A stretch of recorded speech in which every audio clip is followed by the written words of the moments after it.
दिशा सालियांच्या कुटुंबियांना पोलिसांचं संरक्षण देण्यात आलेलं आहे। पोलिसांनी दिशाच्या कुटुंबियांशी संवाद साधलाय। पोलीस बंदोबस्तात महिला पोलिसांचाही समावेश आहे।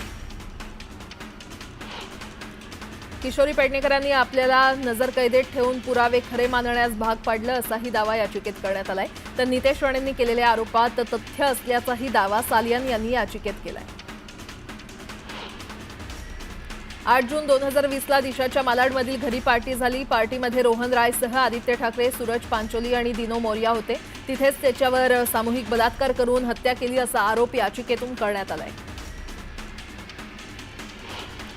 दिशावरील बलात्काराचा उल्लेख पोस्टमार्टममधून वगळण्यात आलेला आहे। योग्य पोस्टमार्टम न करताच तिच्यावर अंत्यसंस्कार केले असाही आरोप याचिकेमध्ये करण्यात आलाय। तर पोलिसांकडून देखील प्रकरण दाबण्याचा प्रयत्न झाल्याचा आरोप करण्यात आलाय।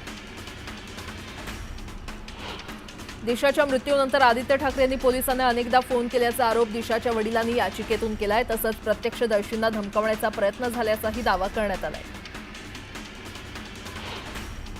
दिशा 14व्या मजल्यावरून पडूनही तिच्या शरीरावर जखमा नाहीत। दिशाच्या इमारतीमधील सीसीटीव्ही फुटेजही गायब केले असा आरोप याचिकेतून करण्यात आलाय। दिशा सालियन प्रकरणाची सुनावणी महाराष्ट्राबाहेर घेण्यात यावी अशी मागणी दिशाच्या वडिलांनी केली आहे। तसंच तपासादरम्यान आदित्य ठाकरे आणि उद्धव ठाकरेंना पाठीशी घालू नये अशीही मागणी याचिकेतून करण्यात आली आहे। अर्थसंकल्पीय अधिवेशनात महाविकास आघाडीला विरोधी पक्षनेतेपद मिळेल अशी अपेक्षा आहे। मात्र अधिवेशनाचे मोजकेच दिवस उरले असले तरी अजूनही विरोधी पक्षनेत्याबाबत सत्ताधारी पक्षाकडून आणि विधानसभेच्या अध्यक्षांकडून निर्णय न झाल्यानं महाविकास आघाडी विरोधी पक्षनेतेपदाच्या प्रतीक्षेत आहे। मुख्यमंत्रीपदाचा व्याप मोठा असतो। या व्यापामुळे देवेंद्र फडणवीस यांना गृह खात्याकडे वेळ द्यायला मिळत नसेल असा खोचक टोला माजी गृहमंत्री अनिल देशमुख यांनी फडणवीसांना लगावलाय। वाशिममध्ये ते बोलत होते। तुळजापूरमधील ड्रग्ज प्रकरण आता केंद्रीय गृहमंत्री अमित शहांच्या दरबारात जाऊन पोहोचलंय। या ड्रग्ज प्रकरणाची चौकशी नार्कोटिक्स कंट्रोल ब्युरो मार्फत करा अशी मागणी धाराशिवचे खासदार ओमराजे निंबाळकरांनी केंद्रीय गृहमंत्री अमित शहांकडे पत्राद्वारे केली आहे। केंद्र सरकार लवकरच राष्ट्रीय महामार्गावर टोल शुल्काबाबत एक नवं धोरण जाहीर करणार आहे। यानुसार वाहन चालकांना योग्य सवलतही दिली जाईल असं केंद्रीय रस्ते वाहतूक आणि महामार्ग मंत्री नितीन गडकरी यांनी बुधवारी स्पष्ट केलं। राज्यसभेत विचारलेल्या प्रश्नावरील उत्तर देताना त्यांनी ही माहिती दिली। सांगली महापालिका क्षेत्रातल्या नागरिकांवर लादण्यात आलेल्या अन्यायकारक घरपट्टी कायमस्वरूपी रद्द करावी अशी मागणी काँग्रेसचे आमदार विश्वजित कदम यांनी विधानसभेत केली आहे। त्यामुळे सांगलीतील वाढीव घरपट्टीचा मुद्दा चांगलाच तापला होता। राज्यातील वर्ग 1, 2 आणि 3 ची भरती प्रक्रिया एमपीएससीच्या वतीनं करण्यात येणार आहे। यासाठीच आयोग अधिक बळकट सक्षम करून त्याची फेररचना करण्यात येणार अशी घोषणा मुख्यमंत्री फडणवीसांनी केली आहे। राज्यातील शासकीय कर्मचारी अधिकारी यांना सोशल मीडिया वापरासंबंधात कठोर निर्बंध लागू करण्यात येणार आहेत। गृह विभाग, माहिती आणि तंत्रज्ञान विभाग तसंच विधी आणि न्याय विभाग यांच्या समन्वयानं यासाठी उपाययोजना करण्यात येणार आहेत। मुख्यमंत्री फडणवीस यांनी विधान परिषदेमध्ये बुधवारी ही माहिती दिली आहे।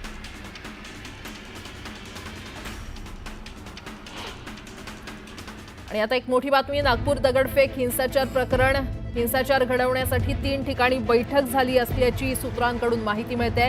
3 ठिकाणी निवडक लोकांची ही बैठक झाली। न्यूज 18 लोकमतला सूत्रांनी या संदर्भात माहिती दिली आहे। नागपूरमध्ये हिंसाचार घडवण्यासाठी शहरातील 3 वेगवेगळ्या ठिकाणी निवडक लोकांची बैठक झाली होती। न्यूज 18 लोकमतला विश्वसनीय सूत्रांकडून या संदर्भात माहिती मिळते। भालतारपुरा, यशोधरा नगर आणि गिट्टी खदान या भागातील 3 ठिकाणी ही बैठक झाली होती। या तिन्ही ठिकाणच्या बैठकीत हिंसाचाराचं नियोजन करण्यात आलं होतं अशी देखील सूत्रांनी माहिती दिली आहे। आणि या संदर्भात अधिक माहिती देत आहेत आमचे प्रतिनिधी उदय तिमांडे आपल्यासोबत जोडले गेलेले आहेत।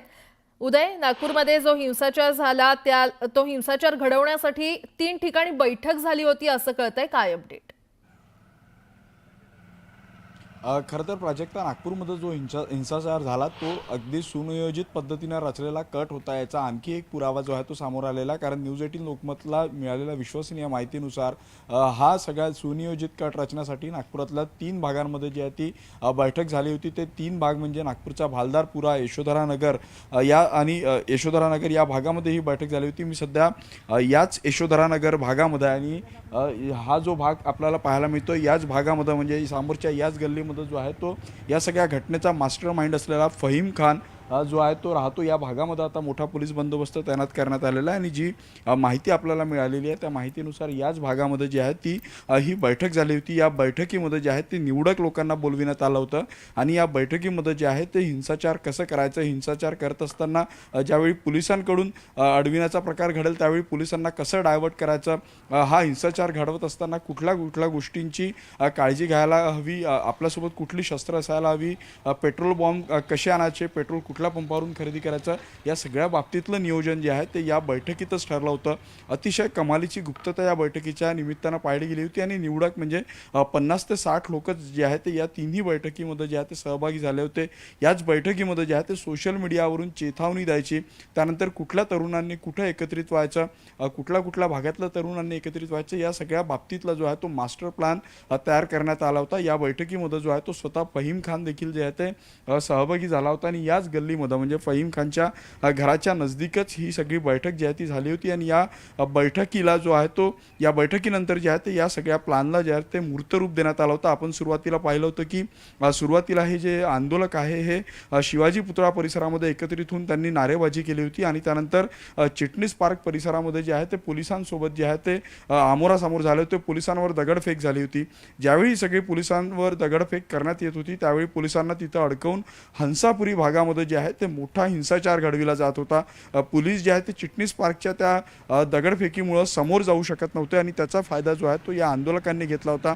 हंसापुरी भागामध्ये जवळपास 50 पेक्षा जास्त दुचाकी ज्या त्या पेटवून देण्यात आल्या होत्या। ज्या पद्धतीने हा सगळा प्लॅन रचला होता त्यानुसार हंसापुरीपासून जवळ असलेल्या पोद्दारेश्वर राम मंदिरातून जे आहे ते रामनवमीला शोभायात्रा निघत असते आणि ही शोभायात्रा जी आहे ती हिंदू मुस्लिम ऐक्याचं प्रतीक म्हणून पाहिलं जातं, कारण मोमीनपुराच्या मुख्य गेटनी होत ही शोभायात्रा जी आहे ती हंसापुरी भागातून जातं। तिथं मुस्लिम समुदायाचे लोक जे आहेत ते या शोभायात्रेचं जे आहे ते स्वागत करतात आणि हे स्वागत जे आहे ते या हिंसाचार घडवणाऱ्या लोकांना नको होतं, त्यांना कुठेतरी दोन जातीमध्ये तेढ निर्माण करायची होती, आपला एक दबदबा जो आहे तो या निमित्ताने निर्माण करायचा होता। कारण मोमीनपुरा हा मुस्लिम बहुल भाग आहे आणि तिथले जर मुस्लिम समुदायातले लोक जर हिंदूंच्या विशेष करून रामनवमी शोभायात्रेचं स्वागत करत असेल तर ते त्यांना पटणारं नव्हतं, त्यांना दोन जातीमध्ये तेढ हवी होती आणि त्यामुळे त्यांना जे आहे ते या हंसापुरी भागाची जी आहे ती निवड केली होती। त्यामुळं एका बाजूनं 100 ते 200 तरुणांचे टोळकं जे आहे ते चिटणीसपुरा भागामध्ये जे आहे ते पोलिसांना अडवून होतं, तिथं पोलिसांवर दगडफेक केली जात होती आणि त्याचवेळी दुसऱ्या बाजूनं हंसापुरीमध्ये जी आहे ती विशेष करून हिंदू घरांना आणि प्रामुख्यानं या शोभायात्रेसाठी जिथं चित्ररथ तयार केले जातात, जिथं रामायणावर महाभारतावर आधारित हिंदू मूर्ती तयार केली जातात त्या घरांवर जे आहे ते अटॅक केला होता। तिथं जे चित्ररथांसाठी साहित्य तयार केलं जात होतं ते जे आहे ते जाळून देण्यात आलं होतं। त्यामुळं या सगळ्या घटनेचा जो आहे तो सुनियोजित पद्धतीनं कट रचला होता। या सगळ्या गोष्टींचे पुरावे आता पोलिसांच्या हाती आहेत आणि या पुराव्याच्या आधारेच फहीम खान आणि जवळपास 80 लोकांवर जो आहे तो आता देशद्रोहाचा गुन्हा नागपूरच्या पोलीस स्टेशनमध्ये जो आहे तो दाखल करण्यात आलेला आहे। ठीक आहे उदय, वेळोवेळी अपडेट घेत राहू, तुर्तास धन्यवाद या संपूर्ण माहितीसाठी। आणि आता पुन्हा एकदा बातम्या पाहूयात वेगवान स्वरूपात। अकोला पालिका मालमत्ता कर आणि बाजार परवाना वसुली विभागामार्फत शहरातील 1,71,000 मालमत्तांसह बाजार परवान्यांचं सर्वेक्षण करण्यात येणार आहे। यासाठी पालिकेनं ई-निविदा प्रक्रिया सुरू केली आहे। बीड जिल्ह्यामध्ये 2 एप्रिलपर्यंत मनाई आदेश जारी करण्यात आलेले आहेत। सध्या जिल्ह्यामध्ये नेत्यांचे प्रमुख कार्यकर्त्यांचे व्हायरल होणारे व्हिडिओ त्यासह धनंजय मुंडेंच्या राजीनाम्यामुळे वंजारी विरुद्ध मराठा वाद होण्याची शक्यता आहे, त्यामुळे मनाई आदेश लागू करण्यात आले। सोलापुरातील गुन्हे शाखेनं घरफोडी प्रकरणातील 4 आरोपींना अटक केली आहे। त्यांच्याकडून 4 लाखांच्या रोकडसह सोनं आणि चांदीचे दागिनेही हस्तगत केले। गोंदिया नगर परिषद हद्दीतील नागरिकांनी कर अद्यापही भरला नाहीये आणि त्यामुळे कर वसुलीसाठी नगर परिषदेनं इशारा दिलाय। कर न भरल्यास चौकात बॅनर लावत वृत्तपत्रांमध्ये देखील नाव प्रकाशित केली जातील असा इशारा देण्यात आलाय। चोपडा तालुक्यातील शेतकऱ्यांनी ज्वारी काढणीला सुरुवात केली आहे, मात्र मार्च महिन्यातच सूर्य आग ओतू लागल्यानं मजूर दुपारी 1 वाजेपर्यंत शेतात काम करतायत आणि शेतमजुरी जास्त आणि पिकाला भाव नसल्यानं शेतकऱ्यांमध्ये नाराजीचा सूर आहे।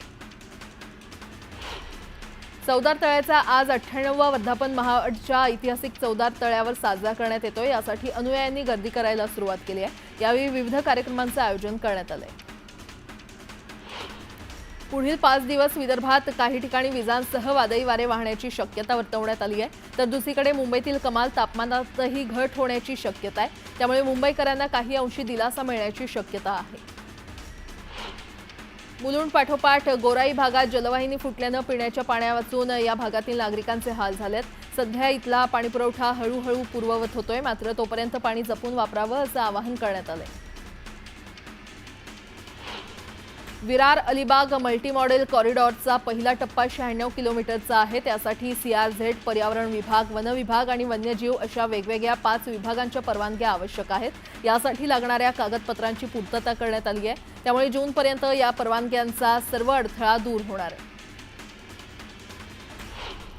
अक्षय शिंदेच्या मृत्यू प्रकरणात नवा ट्विस्ट आलाय. कोर्टात दाखल करण्यात आलेल्या याचिकेमध्ये सरकार सुधारणा करणार आहे.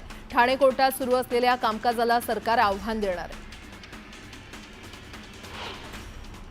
गेल्या काही दिवसात तापमानातही वाढ झाली आहे आणि या तापमानामुळे उष्माघात होण्याची शक्यता नाकारता येत नाही. वेळीच उपचार न केल्यास उष्माघातामुळे मृत्यूही ओढावू शकतो. त्यामुळे नागरिकांनी काळजी घ्यावी असं आवाहन महापालिकेकडून करण्यात आलंय. सर्वसामान्यांपासून ते सत्ताधारी मंत्र्यांसह विरोधकांपर्यंत वाहनांसाठीची उच्च सुरक्षा क्रमांक पाटी अर्थात HSRPची चर्चा आहे. जुन्या वाहनांना 30 एप्रिलपर्यंत HSRP लावणं बंधनकारक आहे. मात्र यासाठी नोंदणी पूर्ण केल्यावर वाहनधारकांना चक्क मे आणि जूनची भेटीची वेळ मिळत असल्याचा धक्कादायक प्रकार समोर आलाय. सोमवारी 8:30 ते 3 या दरम्यान महाल, भालदारपुरा आणि हंसापुरी या भागात दंगल उसळली होती. मुख्यमंत्री देवेंद्र फडणवीसांनी सांगितल्याप्रमाणे महाल आणि हंसापुरीतील जाळपोळ, दगडफेक पूर्वनियोजितच असल्याचं त्या रात्रीच्या एकूण घटना आणि स्थितीवरून बऱ्याच अंशी दिसून येतंय. नागपूरच्या दंगलींच्या तपासादरम्यान एक मोठी घडामोड समोर आली आहे. या हिंसाचारात बांगलादेशी दहशतवादी संघटनांचा सहभाग असल्याचा संशय पोलिसांना आहे. नागरिकांमध्ये द्वेष निर्माण करण्याच्या उद्देशानं सोशल मीडियावर पसरवल्या जाणाऱ्या चिथावणीखोर पोस्टच्या तपासणी दरम्यान पोलिसांना बांगलादेशी कनेक्शन आढळून आलं.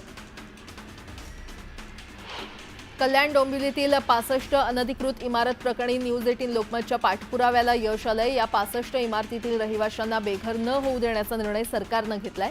त्यामुळे इमारतीमधील नागरिकांनी न्यूज 18 लोकमतचे आभार मानले. रत्नागिरीतील शिमगोत्सव अंतिम टप्प्यात आलाय. दापोलीतील कोंढे गावात देवाची पालखी भक्तांच्या भेटीसाठी निघाली आहे. गुढीपाडव्याच्या दिवशी या शिमगोत्सवाची सांगता होणार आहे. शिरूर शहरासह आजपासून दिवसाआड पाणी पुरवठा करण्यात येणार असल्याची माहिती मुख्याधिकारी प्रीतम पाटील यांनी दिली आहे. सद्यस्थितीमध्ये बंधाऱ्यात उपलब्ध असणारा पाणीसाठा काटकसर करून वापरणं आवश्यक आहे. कोकणातील पारंपरिक शिमगोत्सव अंतिम टप्प्यात आलाय. पालखी, धुळवड, रंगपंचमी साजरी करून आज प्रथेप्रमाणे शिमगोत्सवाची सांगता होणार आहे. कोकणातली लोककला असलेला देवीचा पालखी सोहळा काही गावात झालाय, तर काही गावात मात्र शिमगोत्सव अंतिम टप्प्यात आलाय.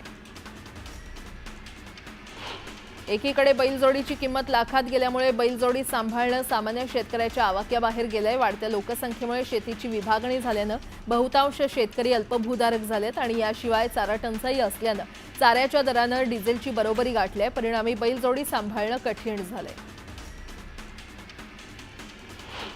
रायगड जिल्ह्यामध्ये जलजीवन मिशन अंतर्गत रायगड जिल्हा परिषदेच्या माध्यमातून 1496 पाणीपुरवठा योजना हाती घेण्यात आल्या असून यापैकी 751 योजनांची कामं पूर्ण झाली आहेत, तर 223 योजनांची कामं अंतिम टप्प्यात आहेत. पाणीपुरवठा योजना पूर्ण होऊन घराघरात नळ कनेक्शन दिल्यानं ग्रामीण भागातील महिलांना दिलासा मिळालाय.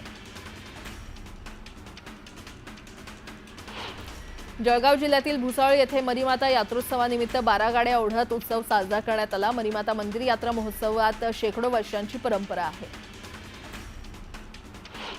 उरण भूसंपादनाच्या बदल्यात मोबदला देण्यासाठी मागणी करूनही 11 कोटींचा निधी देण्यास शासनाकडून दिरंगाई होते आणि त्यामुळे गेल्या 23 वर्षांपासून राज ठाकरेंच्या हस्ते भूमिपूजन झालेल्या उरण बायपास रस्त्याचं काम रखडलंय. रखडलेल्या कामामुळे मात्र उरण नगर परिषदेला शहरातील वाहतूक कोंडीची समस्या अधिकच गंभीर बनली आहे.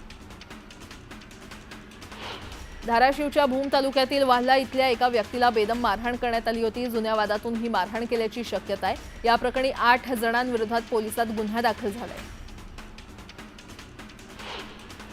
जळगाव जिल्ह्यातील चाळीसगाव तालुक्यातील मेहुणबारे परिसरातील महावितरण विभागाच्या 132 केव्ही सब स्टेशनच्या मागे आग लागली. केबल ब्लास्ट झाल्यानं आग लागल्याचा प्राथमिक अंदाज आहे. अहिल्यानगर जिल्ह्यातील जामखेड शहरातून जाणाऱ्या राष्ट्रीय महामार्गाचं सीमांकन 30 मीटरचं राहणार आहे आणि यानंतर संयुक्त मोजणी एकाच दिवशी होऊन त्याच दिवशी अतिक्रमणधारकांना नोटीस देऊन 3 दिवसाचा अवधी दिला जाणार आहे. अतिक्रमण निघाल्यावर रस्त्याच्या कामाला वेग येणार आहे. कोकणातील दुर्गम भागात असलेल्या पर्यटन स्थळांच्या ठिकाणी जाण्यासाठी आता रोपवे मंजूर करण्यात आलेला आहे. अर्थसंकल्पीय अधिवेशनात रोपवे प्रकल्पाला मंजुरी देण्यात आलेली आहे. यामध्ये राज्यातील एकूण 29 पर्यटन स्थळांचा समावेश आहे. सोलापुरातील रमेश बारसकर याची शिवसेना ओबीसी सेलच्या महाराष्ट्र अध्यक्षपदी नियुक्ती करण्यात आलेली आहे. उपमुख्यमंत्री एकनाथ शिंदेंनी बारसकर यांना निवडीचं पत्र दिलं. वन्य प्राण्यांची शिकार करून रील्स बनवणं एका तरुणाला चांगलंच महागात पडलेलं आहे. सांगलीच्या कवठे महाकाळ तालुक्यातील दुधी भोवी इथल्या एका तरुणाला वनविभागानं अटक केली आहे. सांगलीच्या मिरजेमध्ये पिस्तूल बाळगल्याप्रकरणी तिघांना अटक करण्यात आलेली आहे. शहरातील कमानवेस या ठिकाणी एका चारचाकी वाहनामध्ये संशयास्पदरित्या थांबलेल्या तिघांना ताब्यात घेतलं होतं. यावेळी त्यांच्याकडून 3 जिवंत काडतुसं आढळून आलेली आहेत.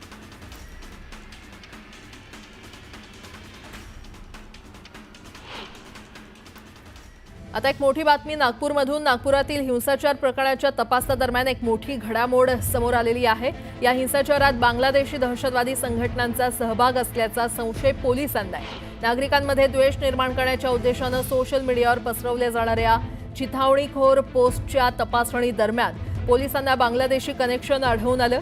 एका फेसबुक अकाउंटवरून एका विशिष्ट समुदायाविरोधात अत्यंत अपमानास्पद भाषेत टिप्पणी करण्यात आली. या फेसबुक अकाउंटची तपासणी केल्यावर ते बांगलादेशातून नियंत्रित होत असल्याची बाब समोर आली आहे. यानंतर गुप्तचर संस्था देखील सतर्क झाल्या असून या प्रकरणी सखोल चौकशी सुरू झाली आहे. आणि आता या संदर्भात अधिक माहिती देत आहेत आमचे प्रतिनिधी लक्ष्मण घाटोळ आपल्यासोबत जोडले गेलेले आहेत. लक्ष्मण, नागपूर हिंसाचाराचे हे बांगलादेश कनेक्शन आता समोर येत आहे. नेमकं काय चौकशीतून आतापर्यंत समोर आलेलं आहे?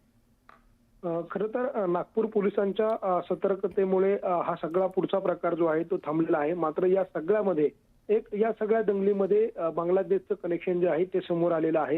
हे कनेक्शन अशा स्वरूपाचं होतं ज्या वेळेला नागपूर शहरामध्ये सुरुवातीला जाळपोळ करण्यात आली, ज्या वेळेला हिंदुत्ववादी संघटनांकडनं आंदोलन करण्यात आलं, त्यावेळेला ज्या पद्धतीनं जी काही त्या चादर जाळण्यात आलेली होती, त्यानंतर काही पोस्ट ज्या आहेत ज्या सोशल मीडियावर मोठ्या प्रमाणात व्हायरल झाल्या, त्यातली जी एक पोस्ट होती अब घर में घुसेंगे अशा पद्धतीची जी एक पोस्ट होती, ती पोस्ट नेमकी कुठून आलेली होती? ती पोस्ट व्हायरल करणाऱ्या व्यक्तीला नागपूरमधल्या एका व्यक्तीला ज्यावेळेला नागपूर पोलिसांनी अटक केलं तेव्हा त्या व्यक्तीला ताब्यात घेतल्यानंतर त्याला ही पोस्ट कुठून आली त्याचा ज्यावेळेला पोलिसांनी तपास केला तेव्हा एक बाब पोलिसांच्या लक्षात आली की त्या व्यक्तीला आलेली पोस्ट जी आहे ती एका बांगलादेशच्या अकाउंटवरनं आलेली होती आणि पोलिसांनी त्याच वेळेला ते सदर अकाउंट जे आहे ते ब्लॉक केलं. त्या ठिकाणचा त्यांचा उद्देश होता की ही अशा स्वरूपाच्या ज्या पोस्ट आहेत त्या संपूर्ण राज्याच्या वेगवेगळ्या जिल्ह्यामध्ये वेगवेगळ्या शहरामध्ये व्हायरल करायच्या आणि त्यातून ज्या पद्धतीनं नागपूरमध्ये हिंसाचार घडलाय तशा स्वरूपाचा हिंसाचार इतर भागामध्ये घडवायचा अशा स्वरूपाचं प्लॅन त्यांचं असावं आणि पोलिसांनी कदाचित ज्या पद्धतीने माहिती दिलेली आहे त्यानुसार पोलिसांनी वेळीच ते अकाउंट आहे ते जागेवर ब्लॉक केलं आणि त्याच्या पुढच्या पोस्ट ज्या आहेत त्या थांबवल्या. त्यामुळे कदाचित हा जो हिंसाचार होता तो नागपूरपुरता मर्यादित राहिला, तो इतर राज्याच्या इतर शहरामध्ये वाढलेला नाहीये. त्यामुळे नागपूर पोलिसांनी सतर्कता दाखवली वेळीच आणि त्यामुळे कदाचित हा पुढचा अनर्थ जो आहे तो टळलेला आहे. मात्र या सगळ्या घटनेमध्ये नागपूर आणि बांगलादेश कनेक्शन जे आहे ते पुन्हा एकदा समोर आलेलं. त्या सगळ्याच्याच अंगाने आता पोलीस जे आहे नागपूर पोलीस अधिक कसून तपास करताय. संबंधित व्यक्तीचं यापूर्वी काही बांगलादेश कनेक्शन होतं का नागपूरच्या व्यक्तीचं त्याचा देखील पोलिसांकडनं शोध घेतला जातोय. मात्र या सगळ्या प्रकरणामध्ये इतर यंत्रणा ज्या आहे तपासाच्या त्या देखील अधिक गतीनं कार्यान्वित करण्यात आलेल्या आहे. बरं लक्ष्मण, धन्यवाद या सविस्तर माहितीसाठी.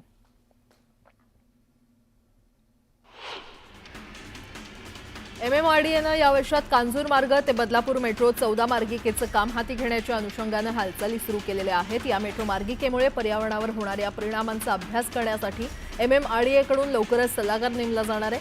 मेट्रो 14 मार्गिका ही 38 किलोमीटर लांबीची असून या मार्गिकेवर एकूण 15 स्थानकं असतील. कोस्टल रोडवरील पथदिव्यांच्या खांबांवरील तांब्यांच्या तारा चोरण्याच्या घटना वाढल्यानं महापालिका आणि कंत्राटदार हैराण झालेले आहेत. या चोरी प्रकरणी कंत्राटदारानं पोलीस ठाण्यात 5 ते 6 तक्रारी केलेल्या आहेत. मात्र चोरांचा बंदोबस्त होऊ न शकल्यानं पालिकेनं आता तांब्याऐवजी अॅल्युमिनियमच्या तारांचा वापर करण्याचं ठरवलं. कोस्टल रोडचा पहिला टप्पा पूर्ण झाल्यानं उत्तरेकडील दुसऱ्या टप्प्यासाठी महापालिकेनं तयारी सुरू केलेली आहे. पालिकेनं मालाड, पहाडी, गोरेगाव, चारकोप, बोरिवली, एकसर, दहिसर आणि मालवणी येथील 60 भूखंडांना आरक्षण बदलाची नोटीस बजावली असून त्याचं लवकरच भूसंपादन केलं जाणार आहे. पनवेल पालिकेच्या मालमत्ता कर विभागानं 2024-25 या आर्थिक वर्षात 370 कोटींची वसुली केली आहे. हा आजवरील सर्वाधिक वसुलीचा विक्रम असल्याचं सांगण्यात येतं. मुंबई महापालिकेच्या कर निर्धारण आणि संकलन विभागानं 18 मार्चपर्यंत 5,392 कोटी रुपयांचा कर संकलित केलाय. आतापर्यंत एकूण उद्दिष्टाच्या 87% उद्दिष्ट गाठलेलं आहे. दरम्यान पुढील 10 दिवसात जवळपास 800 कोटी रुपयांच्या कर वसुलीचं आव्हान आहे. डेब्रिजमुळे होणारं प्रदूषण रोखण्यासाठी महापालिकेनं दहिसर आणि ठाण्यामध्ये डेब्रिजवर प्रक्रिया करणारे प्रकल्प सुरू केले असले तरी क्षमतेपेक्षा खूपच कमी प्रमाणात या प्रकल्पात डेब्रिज जमा होतोय. त्यामुळे डेब्रिज वाहतुकीसाठी बिल्डर्सकडून आकारलं जाणारं शुल्क कमी करण्याचा पालिकेचा विचार आहे.